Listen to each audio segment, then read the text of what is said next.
Good morning, student. Today I will teach Standard 7 subject Maths, chapter number 6. The triangle and its properties. अभी हमने chapter number 5 में हमने देखा कि lines और एंगल्स किसको कहते हैं. ओके, अब हमारा जो आया है वो 6 चैप्टर है. नेक्स्ट चैप्टर है वो है the triangle and its properties. अब ट्राइंगल का नाम सुनते ही आपको दिमाग में उसकी फिगर बन गई होगी, है ना, कि ट्राइंगल किसको कहते हैं. तो अब थोड़ी इसकी इंफॉर्मेशन हम देखेंगे. A triangle is a plane figure with a 3 straight side and 3 angles, है ना. देखो अब ये देखो A B C are the 3 vertex of a angle A B C. देखो ये 3 स्ट्रेट लाइन यानी 3 सीधी लाइन जो होती हैं उनको ड्रॉ करने से क्या बनता है, हमारा एंगल बनता है. और तीनों साइड कैसी होती हैं, इक्वल होती हैं, है ना. तो line A B C and C A are the 3 sides of angle A B C. देखो लाइन ए बी सी और सी ए, है ना. तो ये तीनों लाइन जब मिलती हैं तब हमारा क्या, एक एंगल ए बी सी तैयार होता है. Okay, types of triangles. अब ट्राइंगल्स के कितने टाइप होते हैं. Isosceles triangle, equilateral triangle and square triangle are the 3 types of the triangle based on side. यानी कि जो है एंगल्स के कितने टाइप्स होते हैं, 3 टाइप्स होते हैं. एक आइसोसेल्स होते हैं जिसके बारे में हम अभी आगे जो है वो हम देखेंगे. इक्विलैटरल ट्राइंगल किसको कहते हैं, फिर स्केलेन ट्राइंगल किसको कहते हैं. ये तीनों टाइप्स के बारे में हम आगे पढ़ेंगे. Acute angle triangle, obtuse angle triangle and right angle triangle are the 3 types of a triangle based on angles. देखो ये थी एंगल्स की साइड. ये जो साइड होती है ना हमारी, ये साइड उसको क्या कहते हैं वो यहाँ बताया गया है कि आइसोसेलेस, फिर इक्विलैटरल एंड स्केलेन, है ना. तो ये 3 साइड है. अब एंगल्स तो acute angles, obtuse angle and right angle, ये 3 एंगल्स जो है वो ट्राइंगल्स के एंगल्स हैं. जो ये जैसे angle A, angle B, angle C, है ना, इस तरह से ये हमारा क्या है, 3 एंगल्स है. तो इनमें जो है वो कौन कौन से एंगल्स के टाइप हैं, क्या क्या उनको कहा जाता है, तो वो भी हम आगे देखेंगे. तो सबसे पहले थोड़ा सी इंट्रोडक्शन ले लेते हैं. Let's come to the introduction. Look at a figure and each of the triangles according to this. देखो अब मैंने जो है वो यहाँ फिगर ड्रॉ किया. तो अब साइड, सबसे पहले हम इसके बारे में देखेंगे कि एंगल्स की 3 साइड होती है. ओके, तो 3 साइड वो कैसे होती है. ये देखो एक एंगल ड्रॉ किया हुआ है ए बी एंड सी. तो एंगल ए बी में, तो अब साइड में तो 3 स्ट्रेट लाइन हमने पहले इंट्रोडक्शन वो उसमें डेफिनेशन में देखा था कि 3 स्ट्रेट लाइन, है ना. तो एंगल लाइन ए बी, फिर बी सी एंड सी ए. तो ये हमारी 3 स्ट्रेट लाइन है ना. तो ये 3 स्ट्रेट लाइन मिलती है जब, तो हमारा जो है वो एंगल बनता है, यानी 3 साइड ऑफ एंगल. ओके, अब उसके बाद एंगल्स यानी कि the 3 angles of angle A B C. अब एंगल्स किसको कहते हैं, ये जो हमारा ए बी और सी ये पॉइंट है ना, तो ये हमारा एंगल्स है 1 2 एंड 3. तो एंगल ए बी सी, पहला एंगल हमारा क्या बनेगा, ए बी सी. दूसरा एंगल हमारा क्या बनेगा, बी सी ए. और तीसरा एंगल हमारा बनेगा ए सी बी, है ना. तो ये हमारे 3 एंगल्स हो जाएंगे. In short angle B, angle C and angle A, यानी angle A, angle B and angle C. तो ये हमारे एंगल्स बने. तो हमने एंगल्स, ट्राइंगल्स की जो है वो साइड भी देख ली और उसके एंगल्स भी कितने बनते हैं वो भी हमने देखिए. अब उसके बाद हमारा नेक्स्ट पॉइंट आता है, जो पॉइंट आपके इस चैप्टर में है, हम उसी के बारे में ही डिस्कस करेंगे, एक्स्ट्रा नहीं होगा। ओके, अब थर्ड पॉइंट है हमारा वर्टेक्स। वर्टेक्स, इसके पहले भी हमने 5 चैप्टर में देखा है कि वर्टेक्स किसको कहते हैं ना। वर्टेक्स यानी ये जो नुक्कड़ वाली यानी कि कोने वाली जो भी साइड्स है, इसको क्या कहते हैं, वर्टेक्स, है ना। कि ए हमारा वर्टेक्स हुआ, बी हमारा वर्टेक्स हुआ और सी वर्टेक्स हुआ, यानी कि 2 साइड्स जहाँ मिलती हैं और उस पॉइंट से अगर तीसरा जो है वो साइड बनता है तो वो हमारा वर्टेक्स होगा, है। Next, medians of a triangle. अब यहाँ देखो मीडियन आया यानी कि मिड, है ना। तो थोड़ा सी जो है वो देख लेते हैं हम, इसकी डेफिनेशन क्या है। तो a line segment joining a vertex of a triangle to the mid point of its opposite side is called a median of a triangle, है ना। मीडियन ऑफ ट्राइंगल, तो अ लाइन सेगमेंट जॉइनिंग यानी ये जो हमारी line segments है इसको हमने ज्वाइन किया है। तो अब वर्टेक्स ऑफ अ ट्राइंगल, अब वर्टेक्स यानी चलो समझ लो कि हमने ये ए वर्टेक्स से हमने सीधा इसको खींचा, ट्राइंगल बनाया, तो ये इसका जो हमारा ये मिड पॉइंट और इसको हमने डी नाम दे दिया।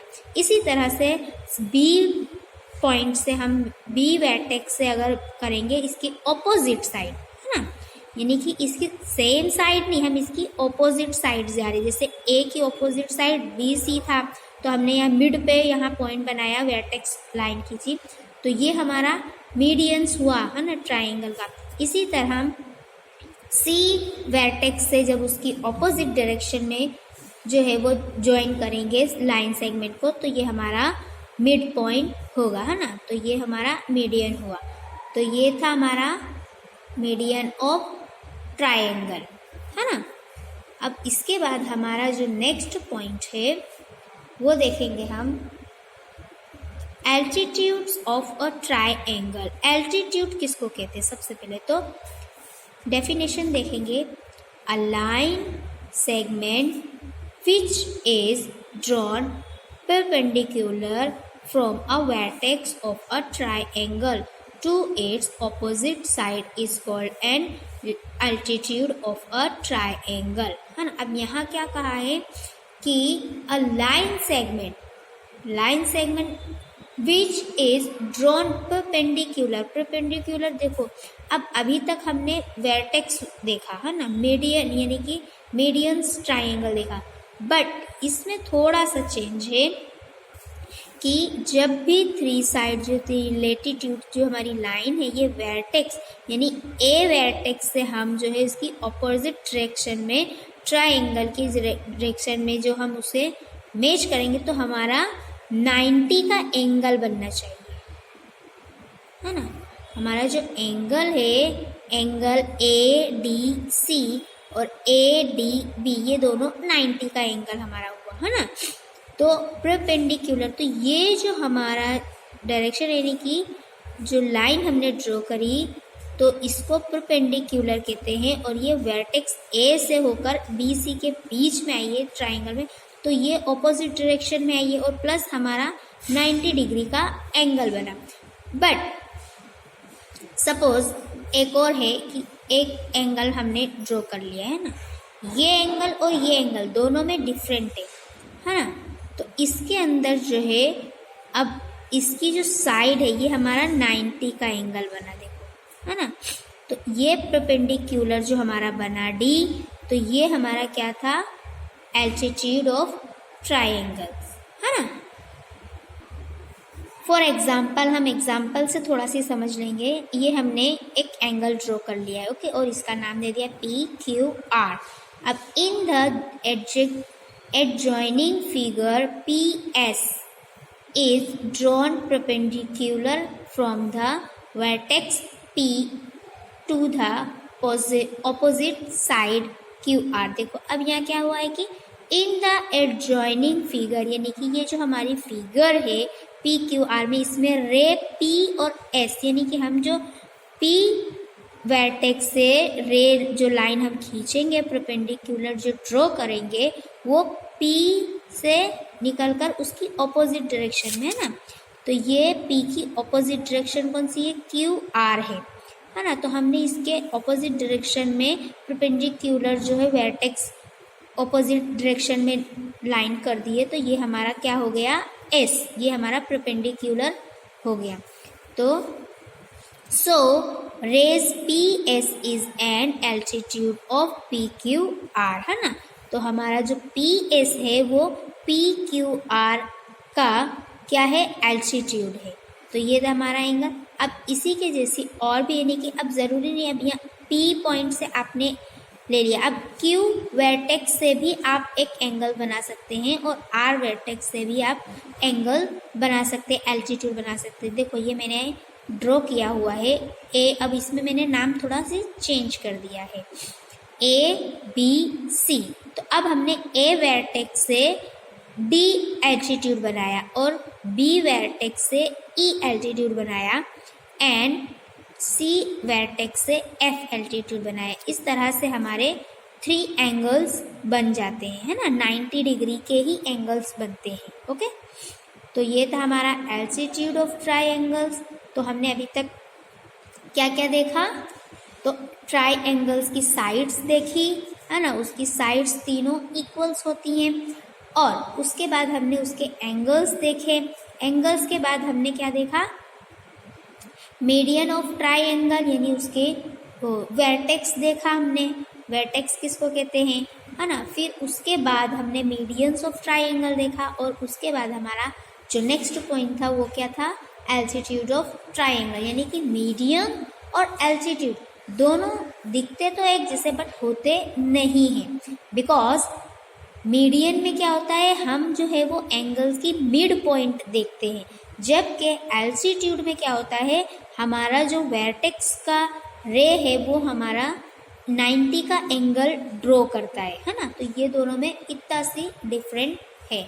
Next to the next point. Okay, अब जो है हम एल्टीट्यूड और मीडियन में क्या डिफरेंस था हमने वो देख लिया, है ना। तो अब हम थोड़ा सी और इसको समझ लेंगे कि जब ट्राई एंगल जो है वो 90 के एंगल्स में बनते हैं तो किस तरह से बनते हैं, है ना।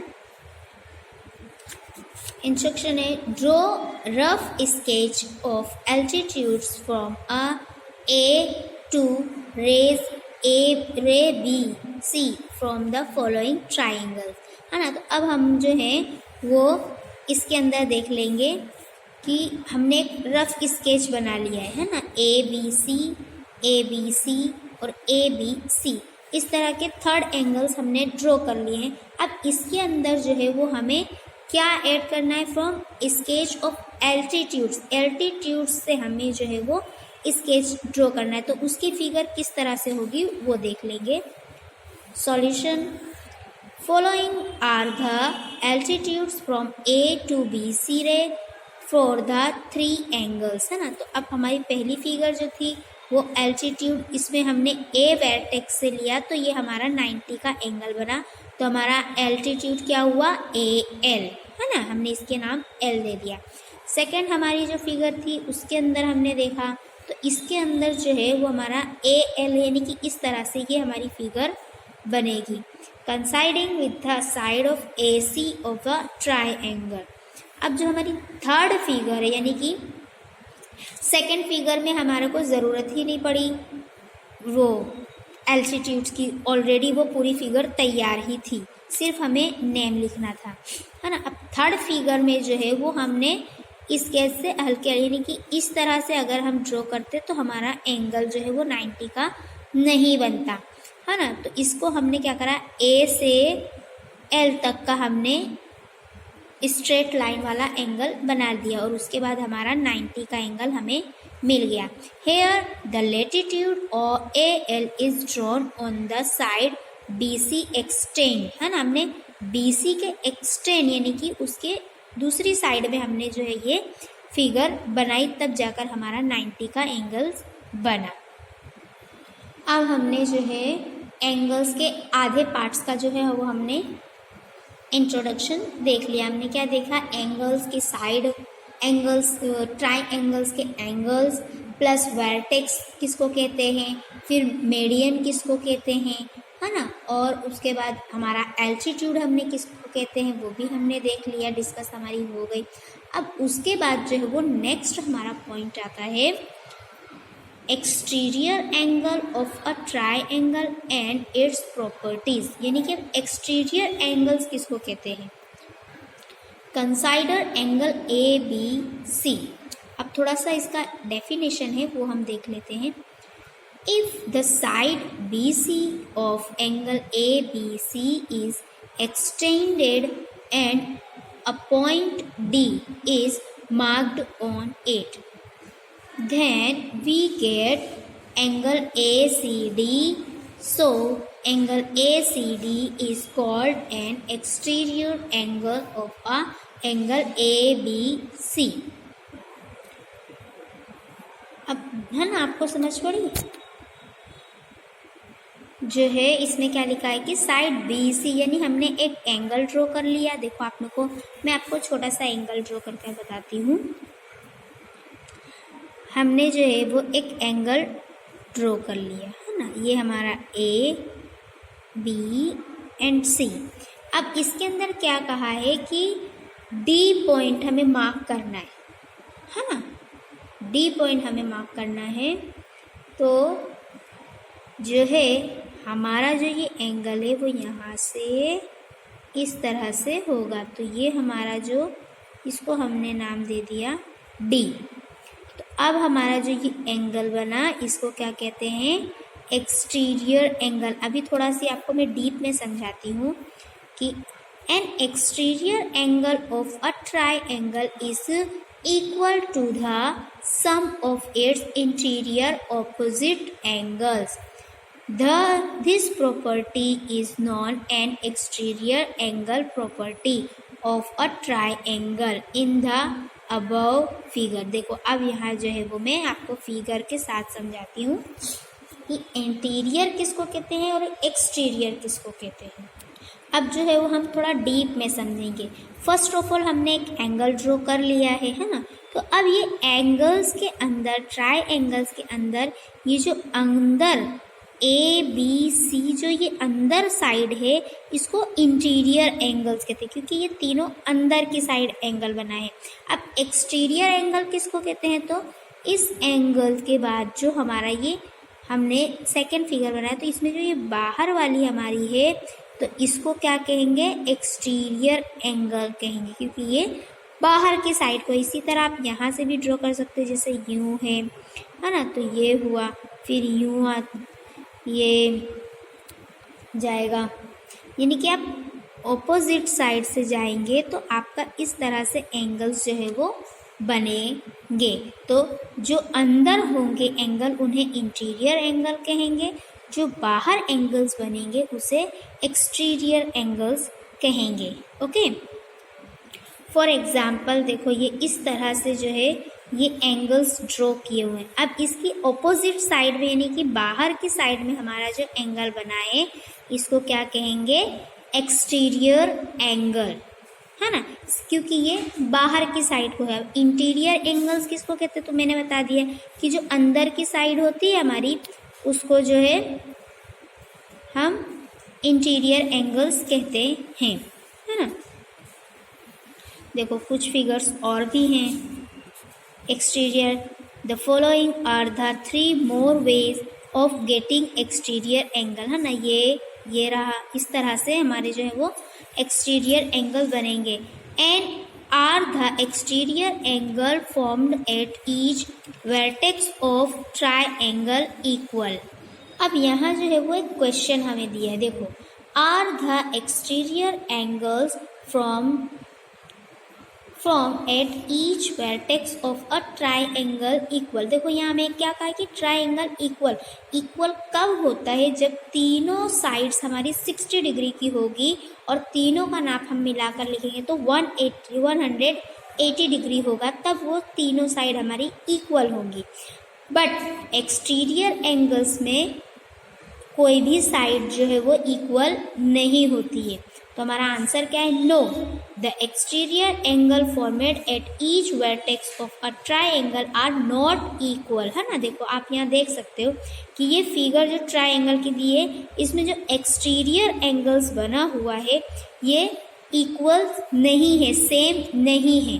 तो ये आंसर हमेशा याद रखना कि ट्राइंगल का जो तीनों साइड है वो इक्वल होती है, बट उसकी शर्त है कि अगर तीनों का जो हमारा नाप है, तीनों एंगल अगर 60 डिग्री के हुए तो ये इक्वल्स होंगे, और इसका तीनों का टोटल हम करेंगे तो 180 डिग्री होगा, है ना। तभी वो एंगल्स हमारा जो है वो इक्वल्स होगा। बट एक्सटीरियर एंगल्स में क्या होता है कि जो उसके एंगल्स है वो vertex of a triangle is equal is not equal. Vertex, अगर ये वर्टेक्स की लाइन अगर हम यहाँ खींचेंगे तो हमारा जो एंगल बनेगा वो इक्वल नहीं होगा। ओके, तो ये चीज़ खास ध्यान रखना। Let's to the next point.